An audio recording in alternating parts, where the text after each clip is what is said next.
Top 5 Colossal Bosses in God of War. Hello and welcome to Extreme Gameplays, where I play games stylishly. Today I'm gonna be ranking 5 of my favorite Colossal Bosses in the God of War franchise. I'm gonna be ranking them based on how good the fight is, like what you're doing. Is it fun? Does it require skill? And let's head into it. I'm not gonna be talking about the boss's themes because that might drag the video out. We're mainly focusing on the fun while fighting him part. So let's head into it. Coming in at number 5, we have Poseidon from God of War 3. I know he's way up here in the list, but that's not because it's a bad boss or anything. Far from it, this is a very fun boss. But the problem I have with it is that they didn't utilize some gimmicks to him. It's like there's nothing to him. I mean, in this second Leviathan boss, God Mode God had a very good idea about something that should have been there. Imagine if we could toss this claw to the horse when it's attacking. Like, that would have been cool. Like, you would just damage him a little. But I guess not. And now the main guy himself, Poseidon. I feel like I hate how far away he is. I mean, I know it's obviously to showcase the scale of this whole thing, but that really made his attack slow and nothing that good, while you wail on his claws on the side. And later when we get to this side of the fight, it does get kind of fun, you know. It's much better, and couple it with how lately I found out you can hit him while he does this attack by climbing the wall and hitting him from there. It's short-lived as we go back to the same fight, which is disappointing. However, we can't ignore the other amazing aspects this Colossal boss gives. The awesome short dialogue at the start, the amazing punch by Gaia, the whole Poseidon skull fuckage. Of course we can't deny those, but I just felt like it should be there in the 5th spot just for my taste. Next at number 4, we have Kronos from God of War 3. Now a lot of people say this is a level and not a boss fight, and to that I say you're wrong.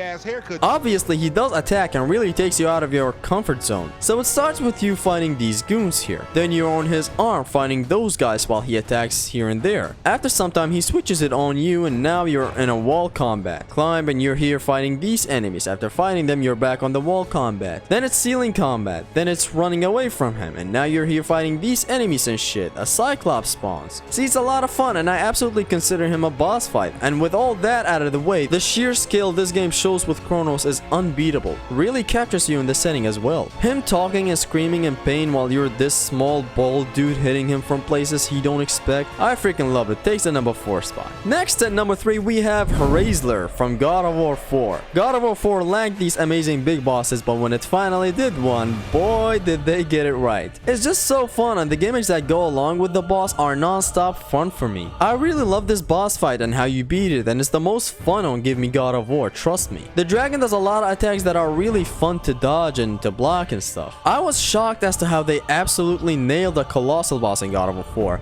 I especially love it because you're fighting him, you're hitting his arm and his face. It's so great how they integrated these crystals in the fight as well. The dragon also looks very good, which could always work in Donkey's favor. Well deserving of the number 3 spot any day of the week. Next up at number 2 we have the Hydra from God of War 1. I can imagine how crazily amazing this was to all the people picking this game up in 2005. Like we've never seen something this crazy before. Especially the build up to it as well. So first you fight 2 small Hydra heads prior to this section. They're both fun to fight, and obviously the second one is more fun because you're out here with more space, so that's always a plus. And it has more moves, which is welcome. But man oh man, 10-year-old me was pissing himself when the real main Hydra started roaring.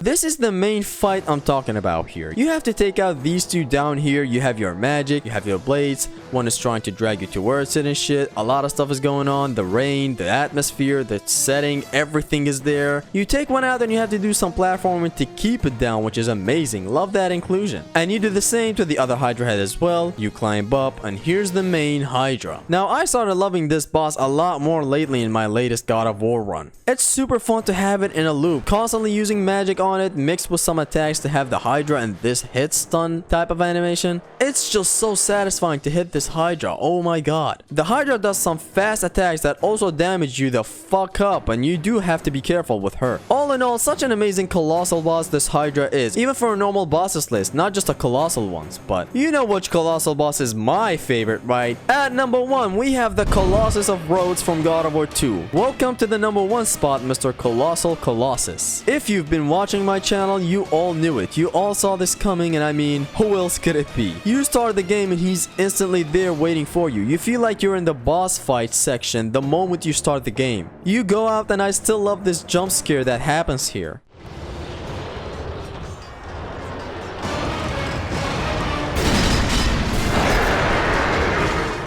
so beautiful how it starts out calm and shit, and then out of nowhere my man just starts swinging. Being fueled by Kratos' godly powers, this guy packs some punch. He throws enemies at you and he himself attacks a lot. I love the sound it makes when you hit him. The sound of hitting steel is just so great. Of course, I also love how you're hitting him and not some other gimmick here. It's not only gimmicks. You're hitting him and using gimmicks. That's how a colossal boss should be, in my opinion. Anyways, you take him down, and here you have this part where you shoot this rock at him and then you shoot yourself at him. And that was phase 1. Now phase 2 gets even better with the unique battle arena you're in, but let's not instantly jump there. Let's rewind a little. This guy stalks you when you're on your way to him, which is such perfection. Tries to step on you but obviously fails. Tries to hit you through the wall just to fill in the boss that is coming up top, and then you get to him. This second phase is amazing. You have a grapple point in the middle. He's close by where you can hit him and shit. You have to be good to dodge these attacks and so on. Phase 2 is awesome. I really like it. And now we go on to phase 3. Phase 3 has some of the nicest gimmicks ever introduced to a colossal boss. So you need to take the Blade of Olymp basket, but of course he won't let you. You weaken him and attempt to take it. You have to do this 3 times while your stuff and magic goes away each time you try to get the Blade of Olymp biscuit. And oh, hey, remember this hand you took away with you in the phase 2 of the battle? Here it is, and you can throw it at him. Such nice gimmicks, oh my god. Anyways, finally after beating this phase, you go inside him and destroy the Colossus of Rhodes from the inside. What a boss. Nothing else to say, man. This boss is just a whole different realm. I love him. Anyways, with that, we come to the end of today's video. If you like God of War, please consider subscribing because I make God of War videos. It has been your Extreme Gamers ST. Peace.